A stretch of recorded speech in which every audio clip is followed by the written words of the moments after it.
Leaf folks, and welcome back to part 7 of Let's Play Pokémon FireRed and LeafGreen. Alrighty, so we've had a bit of a break from the uploads. You probably noticed that I was pretty congested and had definitely a hard time, maybe even a little bit of a struggle speaking last time, but hopefully I'm feeling a little bit better, so today might go, slightly more well, I suppose. Anyway though, that NPC we just passed up, I hate to miss out on things live, but he just said nothing, and then he said, the strong silent type.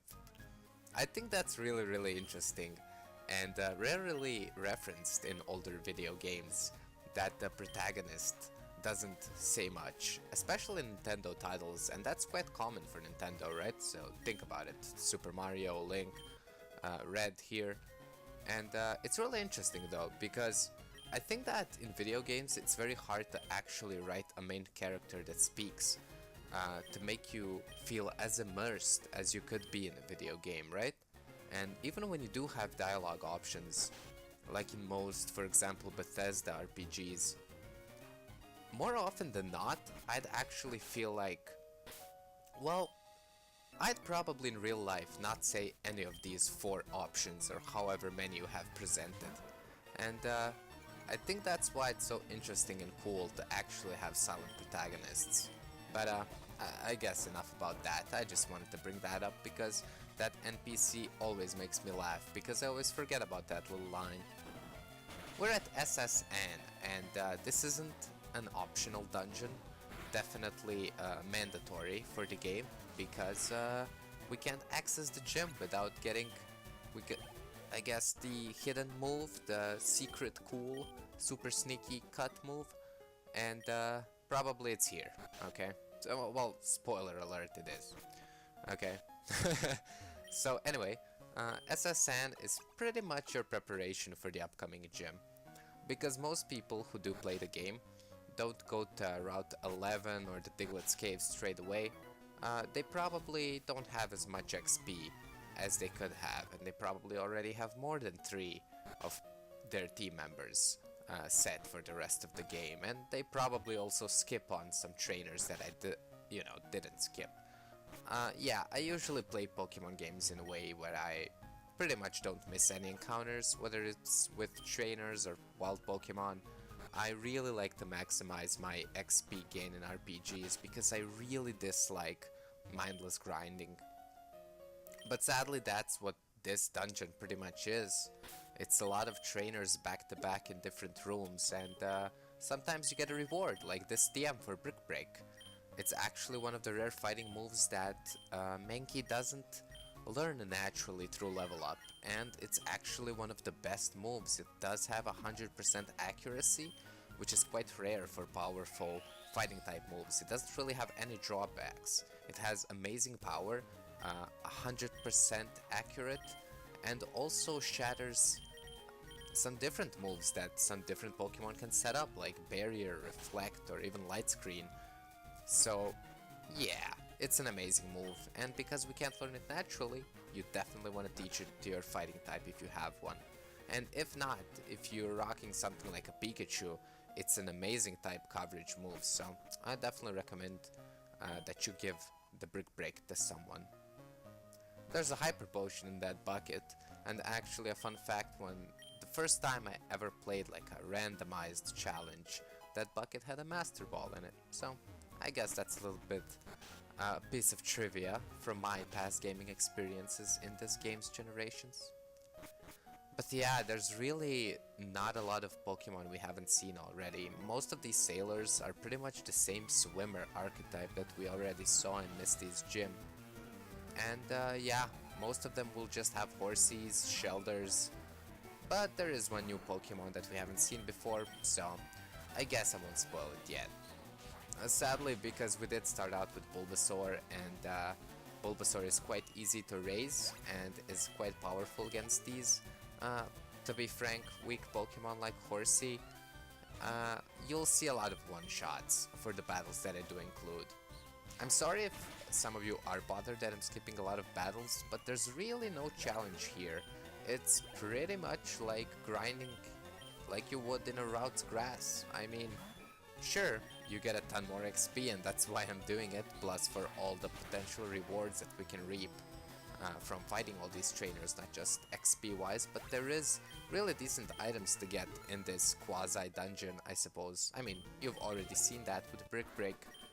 So yeah, we'll be fighting a lot of trainers this episode. But in general, usually, you know, it's funny, when I first discovered Let's Playing, my original taste was I hated people who edited out videos.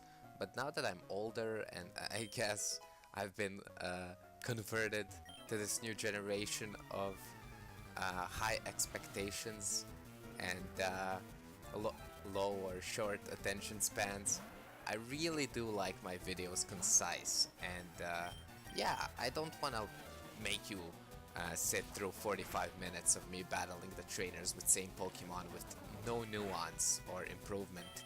So yeah, that's why I cut out most of the boring battles, so you don't have to sit here like I do when playing or editing.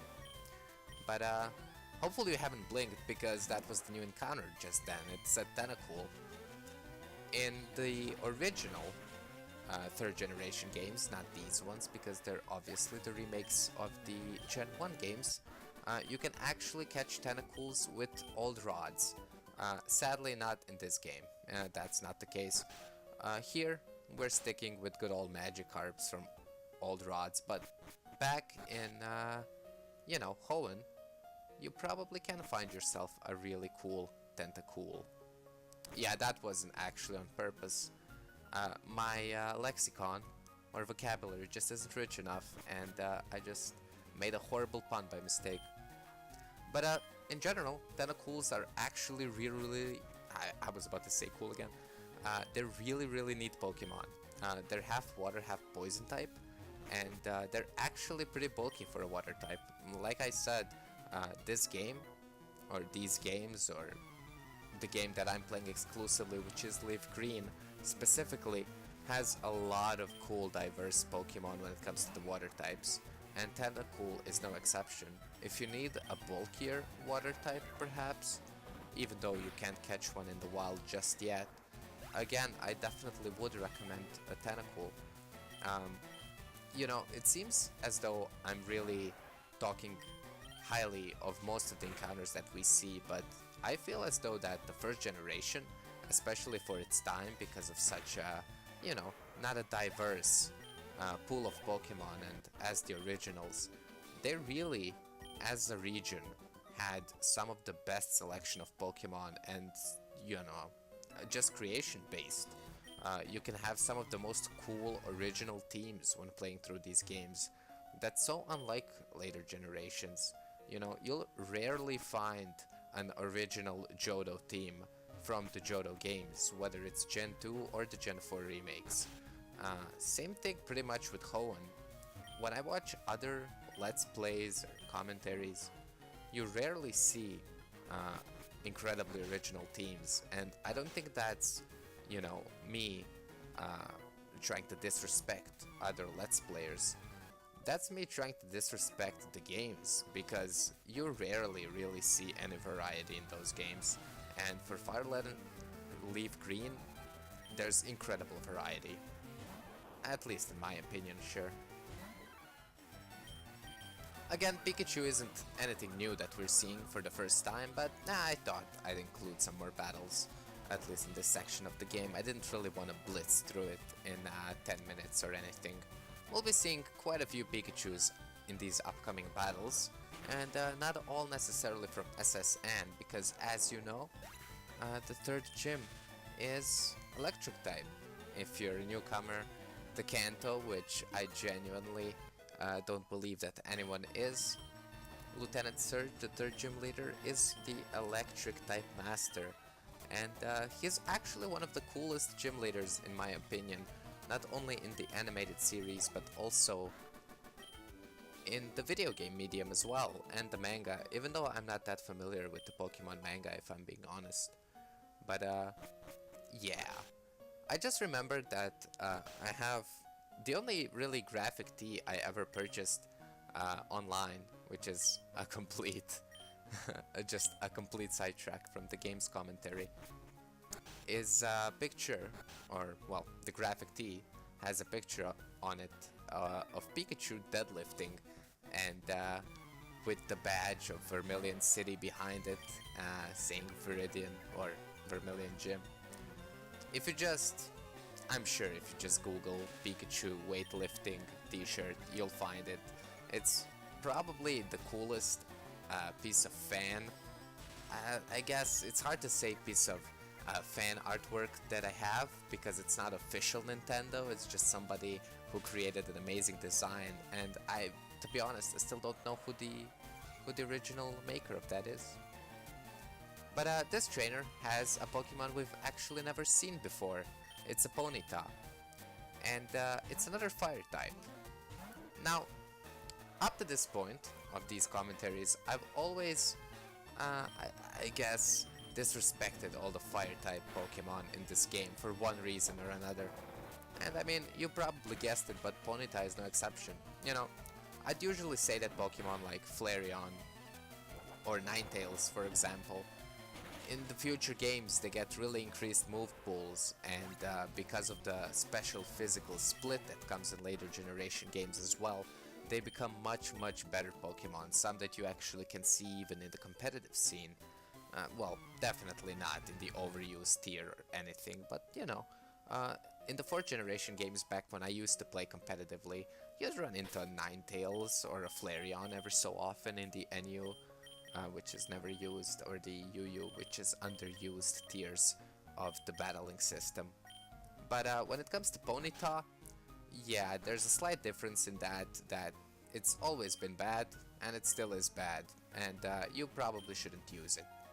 The only time you should probably use a Ponyta is in the 4th gen, but even then you're just probably being too lazy and not trying to evolve your Magmar hard enough.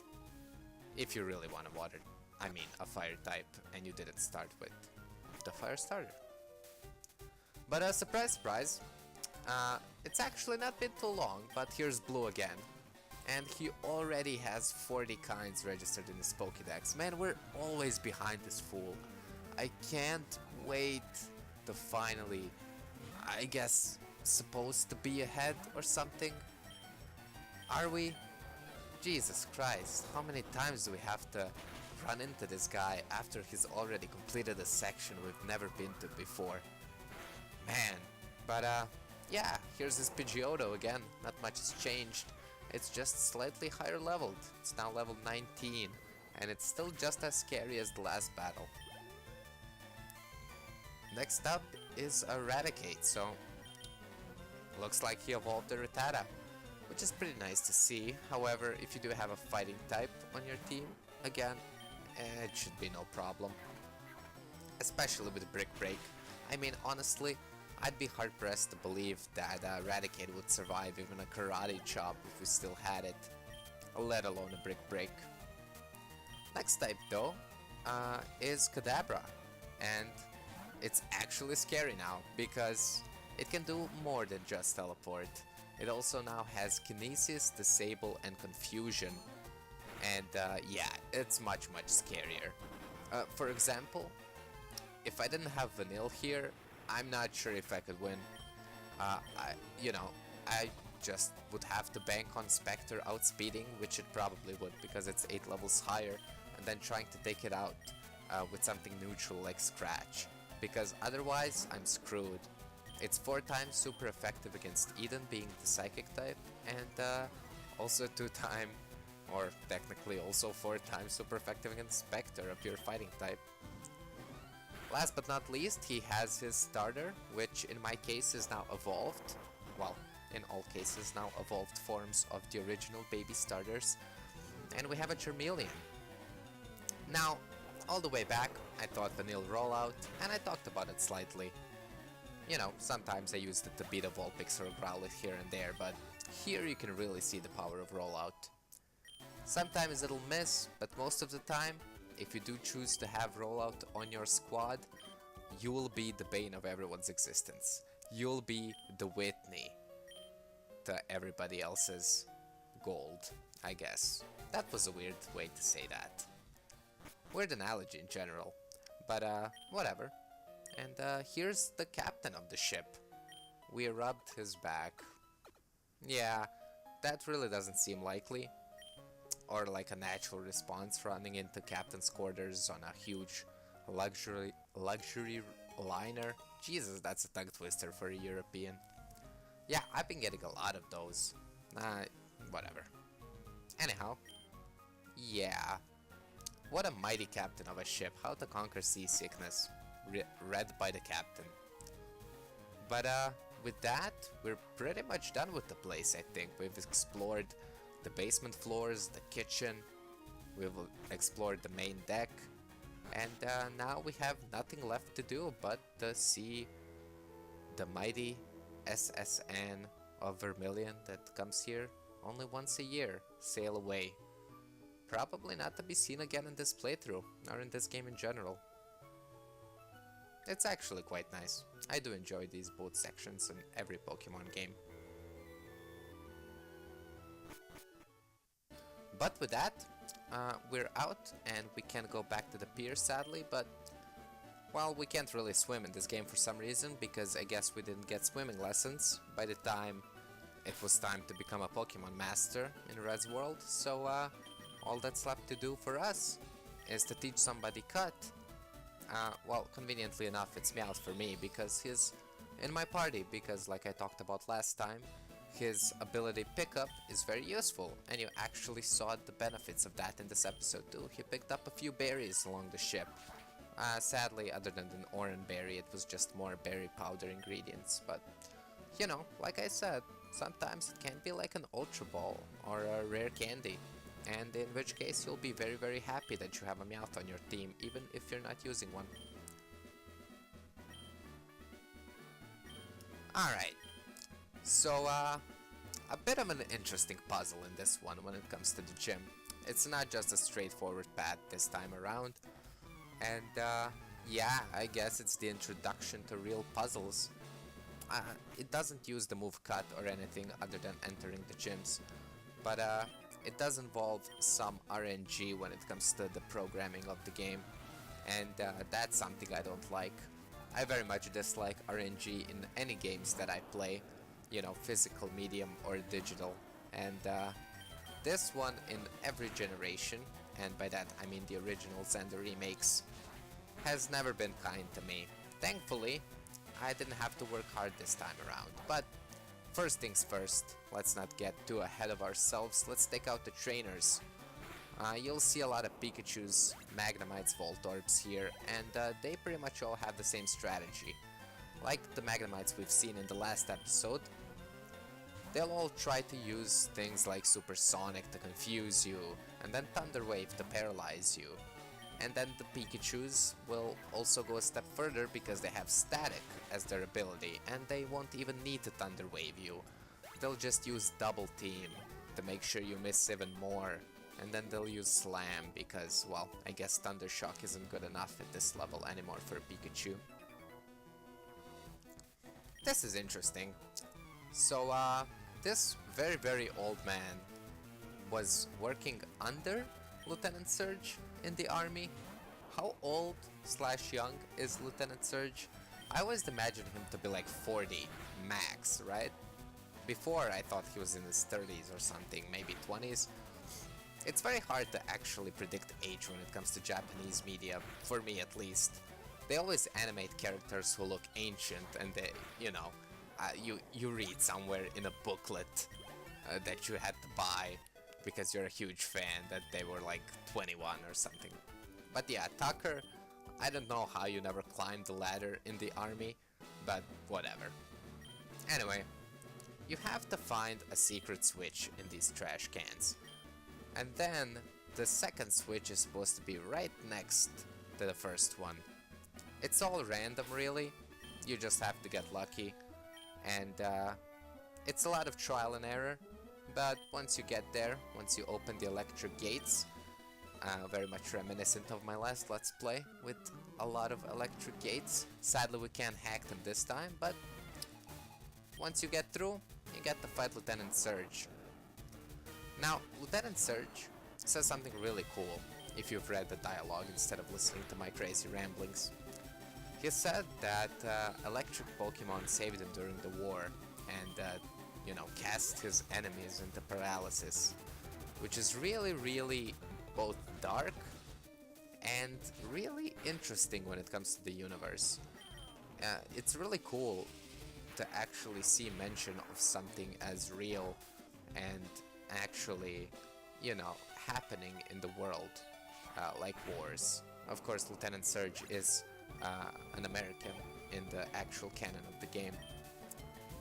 But to see used Pokemon being used for actual battle, and usually you'd see Pokemon like a world so distant and not actually connected to any sort of reality. But to see the realities of that spill into here, especially with how volatile the entire, I suppose, region of Japan has been with America, to create something like that is really interesting.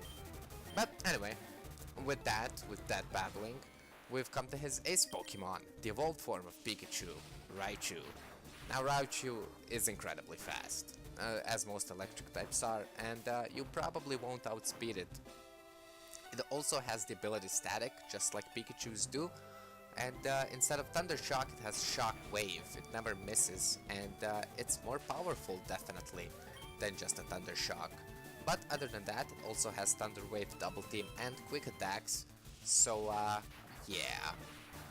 Hopefully you're prepared, because this is no pushover, even if you're over-leveled like I am. Thankfully again, the strategy of having big bulky Pokemon comes to rescue, because there is absolutely no way in hell that even with a critical hit, this Raichu could take out Vanille with just one Shockwave. And with that, we have mastered another gym. Another badge in the pocket. And yeah, the Thunderbadge is ours. Well, thank you guys very much for watching. Now we've all become much speedier due to the hidden ability of the Thunderbadge, and next time around on Let's Play Pokemon FireRed and LeafGreen, we will continue our journey with a little bit of backtracking, and hopefully to the 4th gym soon enough. See you guys then.